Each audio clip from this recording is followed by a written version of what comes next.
Hey all అందరికీ నమస్తే. అందరూ ఎలా ఉన్నారు? నేనైతే చాలా బాగున్నాను. ఈరోజు రెసిపీ ఏంటంటే చేపల పులుసు.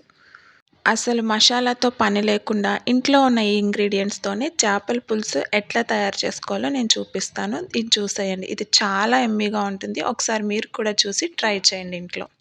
దీనికోసం ముందుగా చేపలు తీసుకొని బాగా వాష్ చేసి దీనికి ఉప్పు కారం వేసి బాగా మ్యాగ్నేట్ చేశాను. ఇది కనీసం హాఫ్ అన్ అవర్ అయినా మ్యాగ్నేట్ చేసి ఉంచాలి.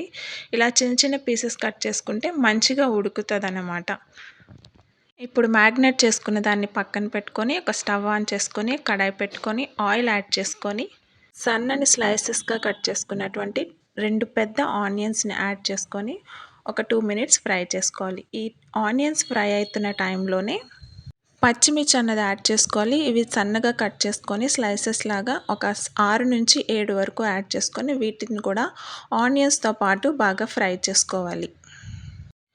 ఈ విధంగా ఆనియన్స్ని గ్రీన్ చిల్లీని మంచిగా వేగించిన తర్వాత వీటిలోనికి మ్యాగ్నేట్ చేసుకున్నటువంటి చేప ముక్కలు అన్నవి ఒకదాని తర్వాత ఒకటి యాడ్ చేసుకోవాలి.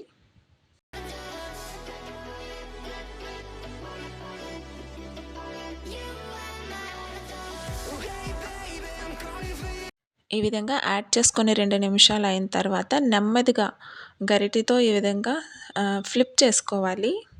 అప్పుడు 2 వైపులా మంచిగా వేగుతుందనమాట. ఇప్పుడు ఒక 3 టమాటాల దాకా మిక్సీ పట్టుకున్నటువంటి టొమాటో ప్యూరీని యాడ్ చేసుకున్నాను. తర్వాత చింతపండు వాటర్ని అనేది యాడ్ చేసుకోవాలి. ఇప్పుడు ఇదంతా చేప ముక్కలకి బాగా కలిసేలాగా ఈ విధంగా కలుపుకోవాలి గరిటె పట్టకుండా. ఇప్పుడు గరిటె పెట్టి కింద నుంచి అనేది ఇలా వీడియోలో చూపిస్తున్నట్టు చేయాలి. దీనికోసం స్టీల్ది మీరు గరిటె వాడకుండా ఇలా చెక్కది వాడినట్టయితే చేప ముక్కలు అనేవి విడిపోకుండా అట్లనే ఉంటాయి. దాని తర్వాత సరిపడినంత వాటర్ యాడ్ చేసుకొని దీన్ని ఒక్కసారి ఈ విధంగా కలుపుకున్న తర్వాత ఇప్పుడు ఇందులోకి కొద్దిగా కరివేపాకు, కొద్దిగా కొత్తిమీర అనేది యాడ్ చేసుకోవాలి. ఈ స్టేజ్లో ఈ 2 యాడ్ చేసుకుంటే పులుసుకు అనేది మంచి ఫ్లేవర్ అనేది తెలుస్తుంది. ఇప్పుడు దీన్ని ఒక్కసారి ఈ విధంగా కలిపి దీన్ని మూత పెట్టుకొని ఒక 10 మినిట్స్ దీన్ని కుక్ చేసుకోవాలి.